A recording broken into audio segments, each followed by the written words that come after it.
এই তো নতুন এসে গেছে। এসো এসো এসো এসো। Thank you. বলছি কি ব্যাপার, হঠাৎ জরুরি তলব? আজকেই আসতে বললে আমার কিন্তু খুব অসুবিধে করে আসতে হয়েছে। আরে নতুন দা, কেমন আছো? কেমন আছো মানে কি, কালকেই তো দেখা হলো। আমি ঠিকই আছি, আশা করি তোমরা ভালো আছো। হ্যাঁ ঠিক আছি, তোমার জন্য অপেক্ষা করছিলাম। এসো এসো, বসো। Thank you. বসো। এবার বলো তো কি খাবে? ওরে বাবা, কালকেই তো এত কিছু খেলাম, এখনো হজম হয়নি, আবার এখন তুমি বলছো কি খাবে? কিরে কখন এলি? এই তো এলাম, কিন্তু আমি খুব রেগে আছি। কালকে তুই যাসনি কেন? আসতে পারলাম না, মানে যখন কাজ শেষ হলো তখন অনেক রাত্রির হয়ে গেছে, তখন গিয়ে ফেরাটা খুব ডিফিকাল্ট হয়ে যেত। আর তারপরে এই সমস্ত গেট টুগেদার এসব গ্যাদারিং ফ্যাদারিং এসে আমি কি ফিট ইন করি নাকি?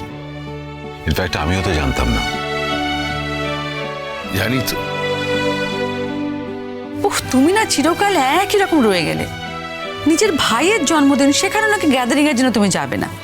আচ্ছা গ্যাদারিংটা কি, কিসের গ্যাদারিং? এই তো ইনস্টিটিউটের কয়েকজন স্টুডেন্টস ছিল আর আমরা এই তো ছিলাম। কালকে আমরা সবাই মিলে খুব আনন্দ করেছি, তাই না নতুন দা? তোমরা আনন্দ করতে চেয়েছো, আনন্দ করেছো। আমার জন্মদিনে তোমরা যদি আনন্দ পেয়ে থাকো সেটা তো ভালোই।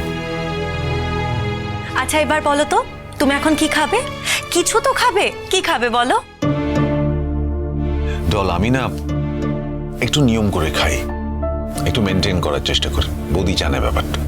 এখন কিছু খাবো না। শোনো, তুমি যেখানে ছিলে সেখানে তোমাকে যেভাবে খাওয়ানো হতো তুমি সেভাবে খেয়েছো। এখন তো তুমি সেখানে নেই, তাহলে সেই হ্যাংওভারটা তুমি রাখছো কেন? শোনো নতুন, তোমাকে কিন্তু আজকে আমি না খাইয়ে ছাড়ছি না। আপাতত ডল নিজে হাতে একটা ডিশ তৈরি করেছে, সেটা খেয়ে নিয়ে তারপর আমরা কথাবার্তা বলবো, কেমন? চল ডল, আমরা জিনিসটা গরম করে নিয়ে আসি। হ্যাঁ, এসবের কোনো দরকার ছিল না কিন্তু। আচ্ছা নতুন দা, তুমি না হয় ভালোবেসে খাবে না, কিন্তু আমরা তো ভালোবেসে খাবো। তাহলে it's a different thing all together. ঠিক আছে, এসো। আমাকে কিন্তু খুব সামান্য দেবে। শোনো শোনো শোনো, খাওয়া নিয়ে জোর জবরদস্তি করো না। কম খেলে শরীরটা ফিট থাকে, আমি তো নিজেকে দিয়ে বুঝতে পারি। তোর বৌদি এমন অত্যাচার করে না মাঝে মাঝে, একদিন রান্না বান্না বেশি করে ফেলে, তারপর সেটা সেই দিনই খাওয়াতে হবে বা তুলে দিতে হবে, এর জন্য আমাকে গার্বেজ মনে করে ঠুসে দেয়।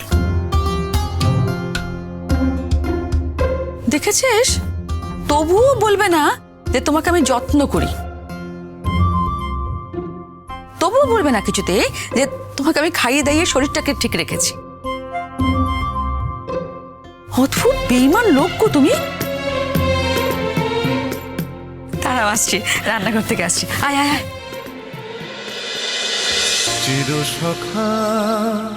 চিরসখা সোম থেকে রবি প্রতিদিন রাত ৯টায় স্টার জলসায় ও জিও হটস্টারে।